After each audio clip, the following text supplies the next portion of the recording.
Hello friends, welcome to அறுசுவை சமையல். இன்னைக்கு அறுசுவை சமையலில் சுசியம் எப்படி செய்யலான்னு பார்க்கலாம். ஸ்கூலுக்கு போயிட்டு வர பசங்களுக்கு ரொம்ப ஹெல்த்தியான ஸ்நாக்ஸ் ஆப்ஷன் வேணுமா? அப்போ இந்த சுசியம்மை ட்ரை பண்ணி பாருங்கள். ரொம்ப டேஸ்ட்டாக இருக்கும். ஸோ உள்ள சாஃப்டாக வெளில கிறிஸ்பியான இந்த சுசியம் செய்கிறது ரொம்ப ஈஸி. இதுக்கு நமக்கு 1 கப் கடலைப்பருப்பு தேவைப்படும். 1 கப் கடலைப்பருப்பை 1 மணி நேரம் ஊற வச்சு நம்ம அதை ப்ரெஷர் குக்கரில் ஆட் பண்ணுறோம். அது கூட 2 கப் தண்ணீர் சேர்த்து ப்ரெஷர் குக் பண்ணுறோம் 4 விசிலுக்கு. 4 விசில் வந்த உடனே இந்த பருப்பு நல்லா வெந்திருக்கா அப்படின்னு நம்ம செக் பண்ணி பார்க்குறோம்.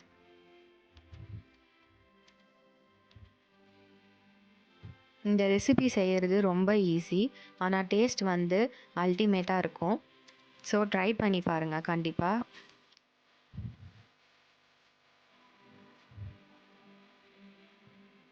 இப்போது இந்த பருப்பு நல்லா வெந்து வரணும். கையில் எடுத்து நீங்கள் ஸ்மாஷ் பண்ணிங்கன்னா நல்லா மசிச்சு வந்திருக்கணும்.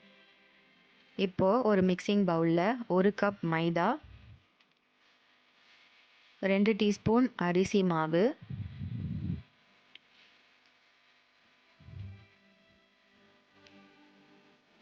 1 பிஞ்ச் உப்பு,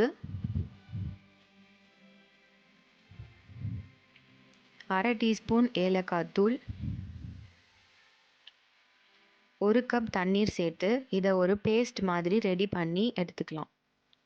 இதுக்கு கரெக்டாக 1 கப் தண்ணி போதுமான அளவு. தண்ணீரை கொஞ்சம் கொஞ்சமாக சேர்த்து உங்கள் கன்சிஸ்டன்சிக்கு ஏற்ற மாதிரி அட்ஜஸ்ட் பண்ணிக்கோங்க. இது ஒரு திக் பேஸ்ட்டாக இருக்கணும். நம்ம இதில் அந்த ரெடி பண்ணி வச்ச பால்ஸை போட்டு டீப் ஃப்ரை பண்ண போகிறோம். ஸோ அதுக்கேற்ற மாதிரி இது திக் பேஸ்ட்டில் இருக்கணும். இது கரெக்டான கன்சிஸ்டன்சி வந்துச்சான்னு செக் பண்ணி பார்க்கறதுக்கு ஒரு ஸ்பூனில் நீங்கள் எடுத்து டர்ன் பண்ணி வீடியோவில் காமிச்சிருக்க மாதிரி பண்ணி பார்த்தீங்கன்னா இதுதான் கரெக்டான ஒரு பக்குவம். இப்போ ஒரு மிக்சிங் பவுலில் வேக வச்ச கடலைப்பருப்பு, அது கூட 1 கப் பொடிச்ச வெல்லம், 1 கப் தேங்காய் திருவல்,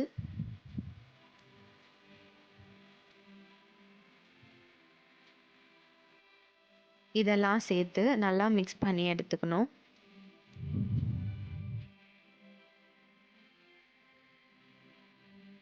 எந்த விதமான கட்டியும் இல்லாமல் நல்லா மிக்ஸ் பண்ணி எடுத்துக்கணும். இப்போது மிக்ஸ் பண்ண இந்த கலவையை ஒரு கடாயில் சேர்த்துக்கலாம்.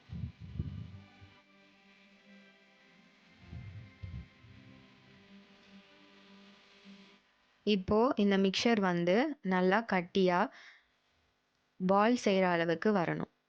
இதுக்கு கரெக்டாக ஒரு 10 மினிட்ஸ் தேவைப்படும். அந்த தண்ணியெல்லாம் போய் நல்லா திக்கான ஒரு பேஸ்ட் பதத்தில் வரணும். இப்போ இந்த மிக்சர் நல்லா சுண்டி ரெடி ஆயிடுச்சு. திக்காக இருக்குது. கையில் எடுத்தால் பால்ஸ் பண்ணுற மாதிரி இருக்கணும். இப்போ இந்த மிக்சர் ஆறட்டும். இப்போ நம்ம இதை பால்ஸ் மாதிரி ரெடி பண்ணி எடுத்துக்கிறோம். எண்ணெய் சூடாயிடுச்சான்னு செக் பண்ணிவிட்டு நம்ம ரெடி பண்ணி வச்ச அந்த மாவில் ஒரு பாலாக கோட் பண்ணி 4 சைடுமே மாவு படுற மாதிரி கோட் பண்ணி எண்ணெயில் போட்டு டீப் ஃப்ரை பண்ணிக்கிறோம். இந்த மாதிரி ரெடி பண்ணி வச்சுருக்க எல்லா பால்ஸையுமே நம்ம டீப் ஃப்ரை பண்ணி எடுத்துக்கலாம். இப்போ ஒரு சைடு வெந்த உடனே நம்ம திருப்பி போடணும். இது வெந்துச்சா இல்லையான்னு பார்க்குறதுக்கு கோல்டன் ப்ரௌன் கலர் தான். ஸோ சிம்மில் வச்சு நீங்கள் ஒரு பக்கமாக நீங்கள் டர்ன் பண்ணி விடணும். கோல்டன் ப்ரௌனாக ஆகணும்.